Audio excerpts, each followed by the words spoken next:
intinya kan semua titipan dari Allah aja sih, bukan punya saya. Tukang parkir itu kalau dititipin mobil kan mobilnya diambil sama yang punya kan nggak masalah gitu. Iya. Jadi saya nggak merasa rumah ini punya saya, maksudnya titipan Allah aja gitu. Lebih baik memang dimanfaatkan buat kepentingan umat. Apalagi kalau kita wakafkan untuk anak yatim, secara tidak langsung kan anak kita juga yang soleh dan solehah, karena dididik di mizan dengan baik, yang dididik agama dengan baik, baca Quran, itu setiap hurufnya Quran tuh insya Allah akan menjadi pahala buat kita, menambah timbangan kebaikan kita di akhirat.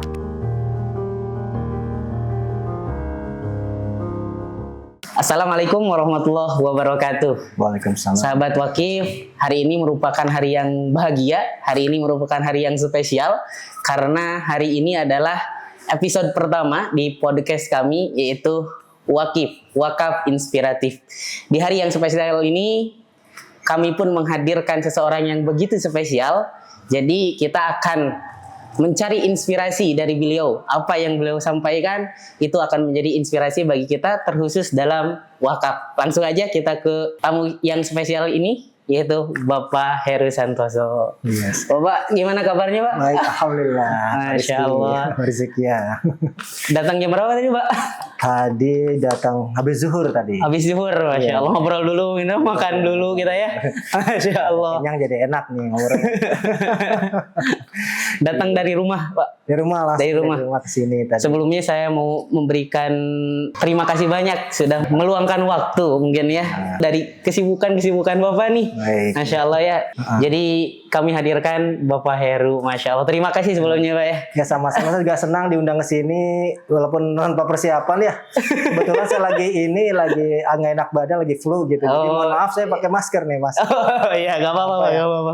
Kalau boleh tadi, Mas, untuk sekarang kesibukannya apa, Pak? Kalau boleh tahu. Saya tiap hari kerja sebagai karyawan, masih aktif. Oh, masih aktif, Pak ya? Aktif ya, dari jam 7 sampai jam setengah 5 masih di kantor, dari Senin sampai Jumat. Oh, dari Senin sampai Jumat, Ya. Berarti Sabtu Minggu untuk keluarga gitu ya. Betul, tapi Sabtu sekarang spesial buat Mizan sih. Oh iya, Masya Allah.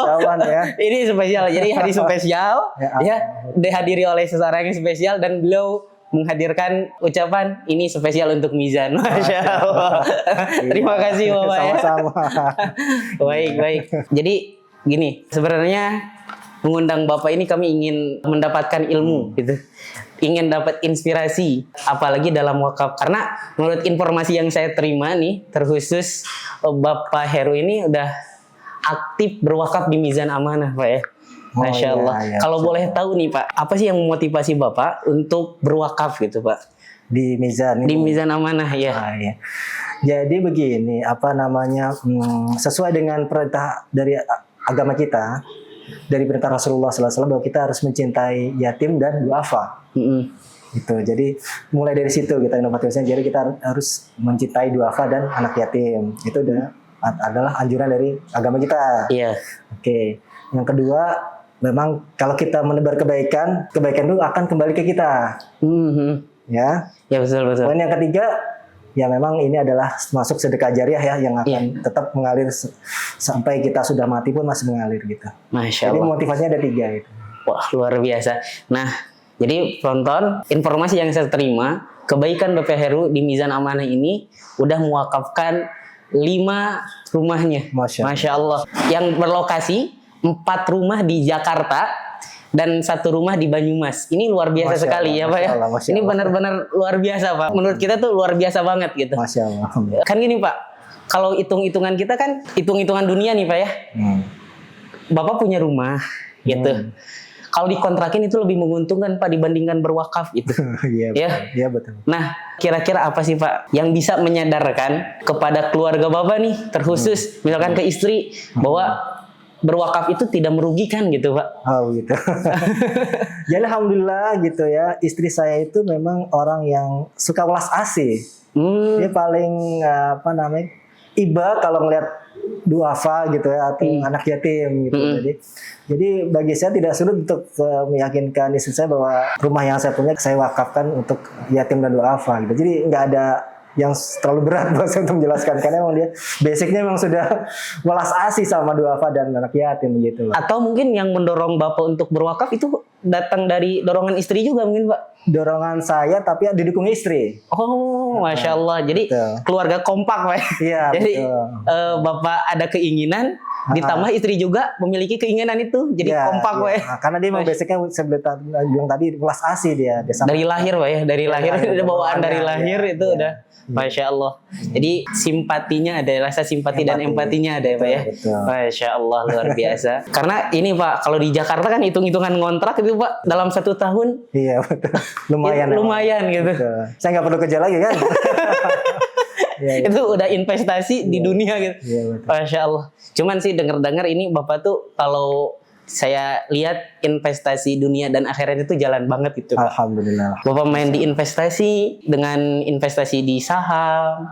Nah, terus investasi sama Allahnya juga jalan gitu dengan wakaf ini. Masya Allah, Ya, jadi dalam seimbang usaha gitu. kecil-kecil aja sih nggak banyak. Tapi luar biasa. Pengalaman juga, maksudnya pengalaman sedikit jadi kecil-kecil aja. Masya Allah, luar biasa Pak ya. Terus ini Pak, kira-kira apa nih Pak dampak yang Bapak rasakan ketika Bapak sudah berwakaf gitu? Yang jelas enggak lah kalau nyesal ya, karena memang itu di jalan Allah kan kita kan. Iya, iya. Maksudnya kita berwakaf itu memang di jalan Allah, mencari ridho Allah ya, mencari rahmat Allah, karena memang demikian tujuan hidup kan, kita mencari rahmat Allah, ridho Allah kan ya. Apapun yang kita lakukan ya. Cuman dampak yang mungkin saya rasakan waktu saya wakaf ini, memang saya belum dikaruniai keturunan. Tapi saya tidak mau memaksudkan wakaf ini untuk meminta keturunan, enggak. Saya memang ikhlas saja, wakaf ikhlas saja. Tapi alhamdulillah setelah berwakaf Allah mengkaruniakan saya dan istri saya anak kembar. Masya Allah. Gitu, langsung. Saya sudah menunggu 8 tahun.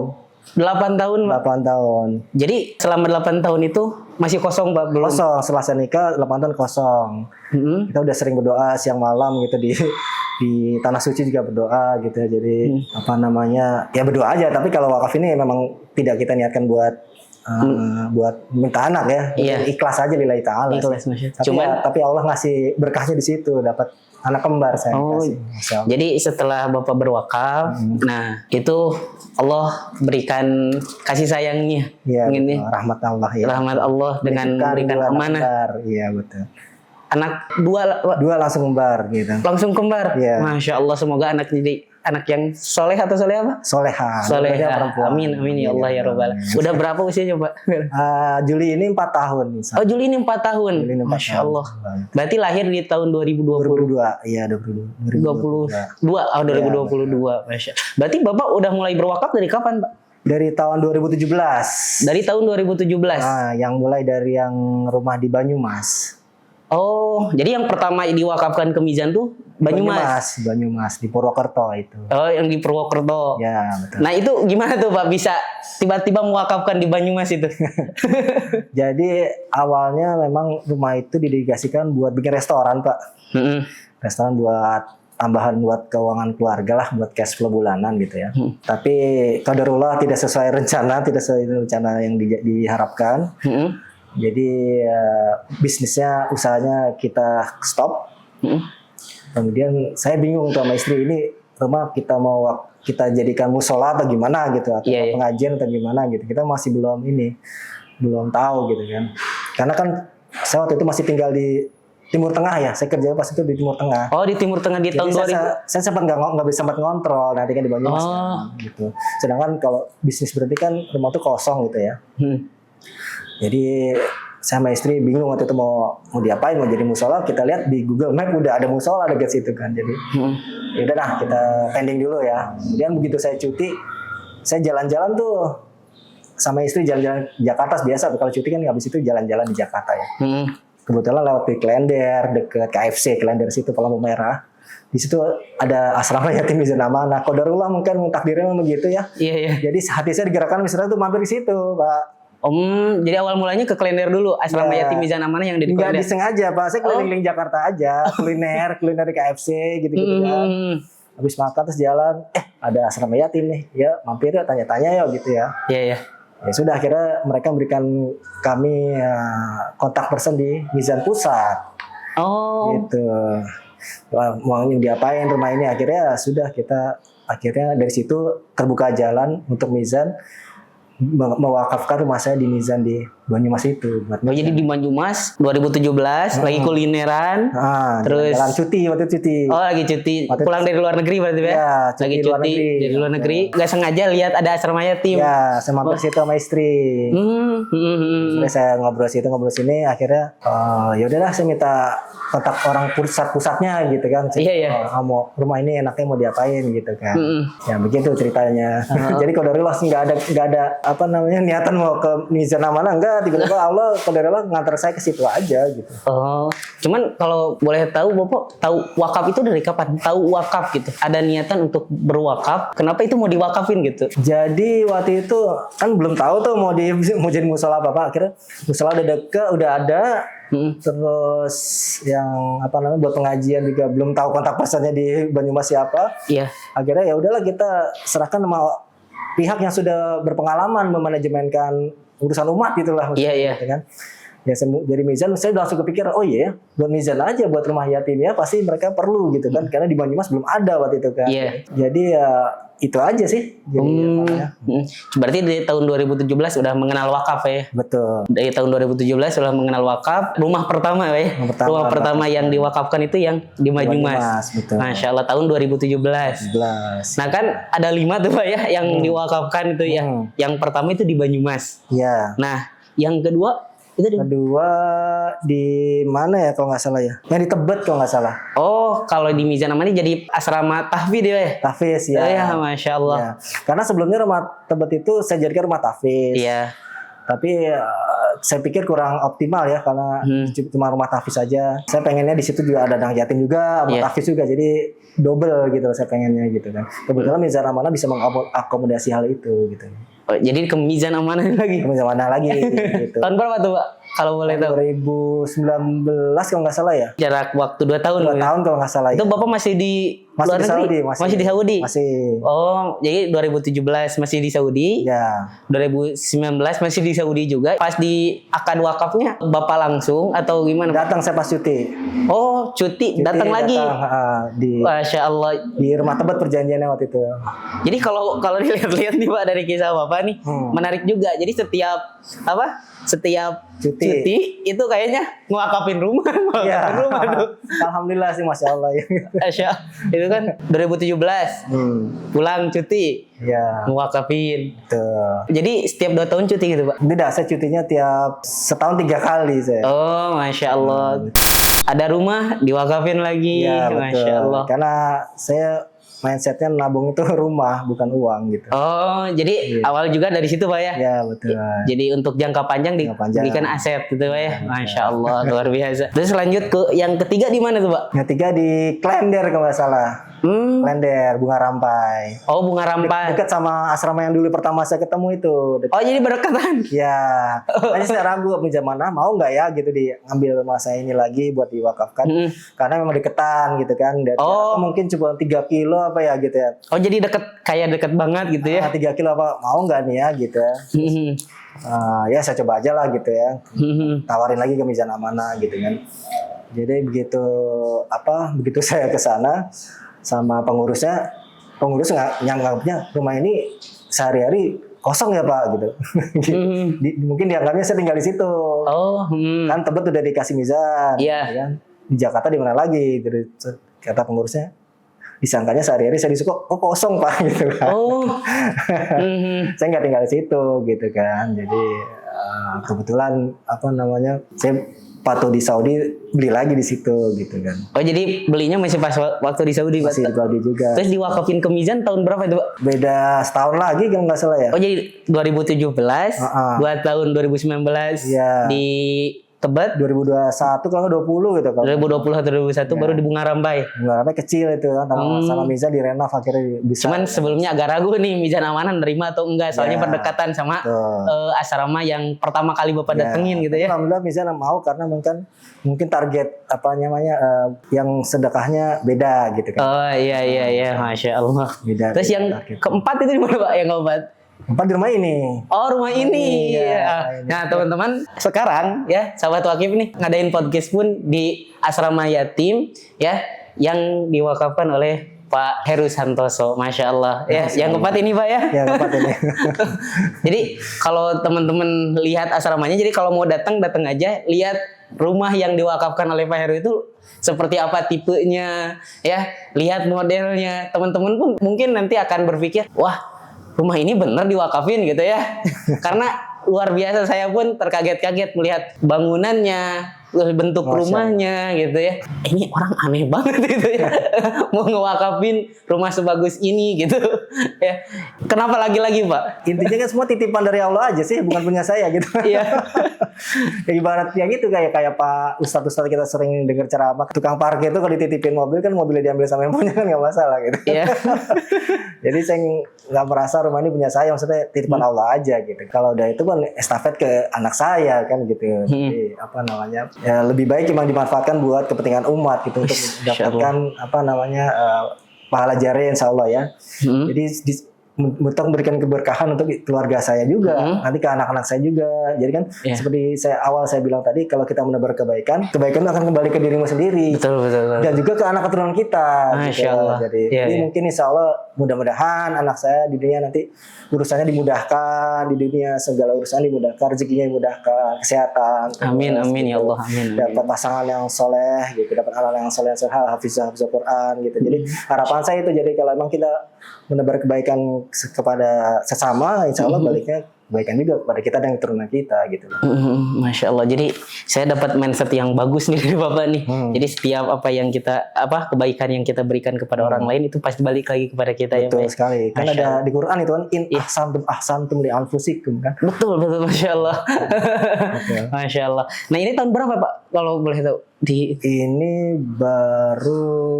udah yang 5 tahun deh kalau nggak salah. Udah perpanjangan kedua ini. Ini perpanjangan kedua. Iya.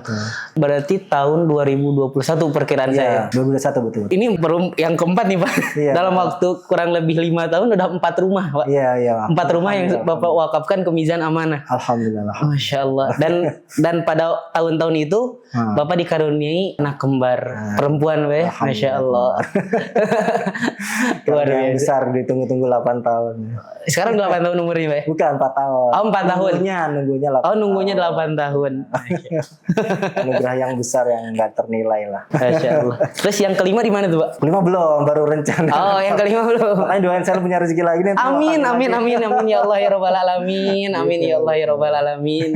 Ya, luar biasa nih. Jadi kebaikan-kebaikan yang Bapak berikan itu sangat berdampak, Pak. Ya, jadi untuk anak-anak yatim terkhusus, mereka memiliki rumah yang nyaman. Alhamdulillah. Mereka memiliki tempat belajar yang nyaman juga. Itu ya, Masya Allah. Jadi kalau boleh tahu Pak, harapan Bapak mungkin terkait rumah yang Bapak wakafkan ke depannya, apakah ada misalkan ingin rumah ini terus digunakan untuk kemanfaatan atau apa gitu Pak? Betul. Jadi saya udah diskusi sama istri ya. Jadi kalau untuk Mizan itu mungkin akan kita lanjutkan sampai anak-anak gitu ya. Sampai saya nggak ada pun, saya akan bilang ke anak-anak, tolong dilanjutkan gitu kan. Masya Allah. Dengan Mizan Amanah gitu. Akan estafet mungkin sampai cucu saya juga, nasihat itu kan sampai ke situ. Jadi saya terharu nih Pak. Saya Bapak udah mempersiapkan untuk sampai ke anak cucu gitu. Ya, maksudnya udah mempersiapkan wakaf itu harus terus berlanjut gitu. Ya. Jadi saya mohon doanya semoga anak saya juga sukses. Jadi enggak, amin ya Allah ya Rabbal Alamin. Amin. Enggak tergantung pada apa yang saya tinggalkan gitu. Jadi kalau bisa terus sama Mizan gitu. Mereka bisa cari sendiri gitu, beli sendiri gitu. Masya Allah.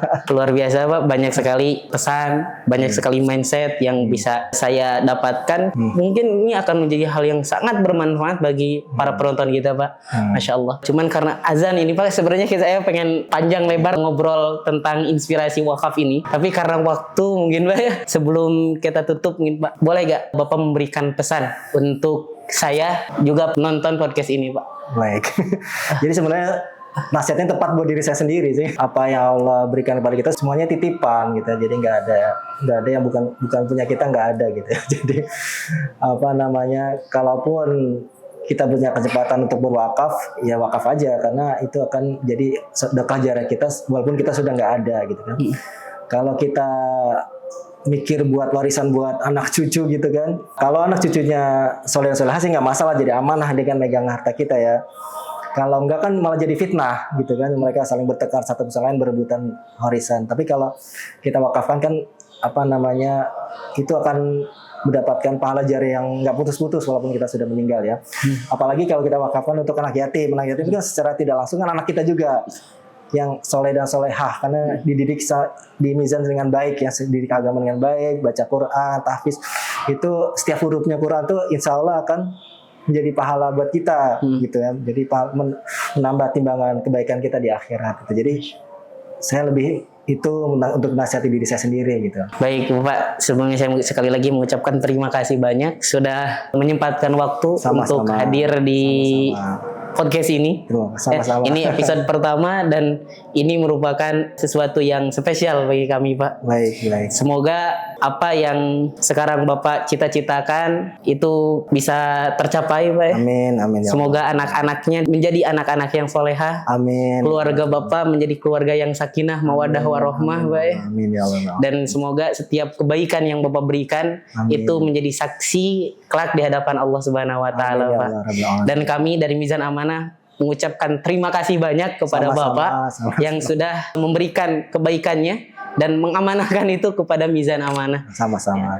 Kami sangat terima kasih banyak sekali karena dengan bantuan ataupun dari wakaf yang Bapak berikan, kami bisa memberikan kebaikan itu kepada anak-anak yatim dan duafa sehingga mereka bisa menjaga asanya untuk terus bertumbuh dan untuk terus menjaga harapan agar bisa menggapai cita-citanya, Pak. Ya. Saya justru terima kasih ke Mizan mau menerima wakaf saya gitu kan. Karena dari sinilah saya bisa dapat pahala jariah gitu kan. Dari Mizan Amanah yang menerima saya, malah saya terima kasih gitu. Baik. Semoga kita bisa bertemu kembali, Pak. Baik, insya Allah. Kita panjangkan silaturahmi kita, Pak. Insya Allah. Dan semoga Mizan Amanah yang Bapak berikan dengan amanah. Amin. Mungkin ada satu lagi nih, Pak. Apa tuh? Boleh gak memberikan pesan sekarang khusus untuk Mizan Amanah? Ya, semoga Mizan Amanah sesuai namanya ya, amanah dalam mengelola asrama yatim ya, amanah mendidik anak-anaknya dengan baik secara islami sampai mereka sukses, bisa mandiri dan bisa berguna bagi sesama. Gitu aja sih pesan saya. Baik. Terima kasih Bapak. Alhamdulillah, sahabat Wakif, podcast Wakaf Inspiratif di episode pertama kita cukupkan. Semoga ini memberikan inspirasi bagi kita semua untuk mengetahui apa itu wakaf dan ternyata amal soleh yang kita berikan itu tidak merugikan sama sekali untuk kita. Terima kasih. Saya Rizik An-Naufal pamit. Assalamualaikum warahmatullahi wabarakatuh. Waalaikumsalam.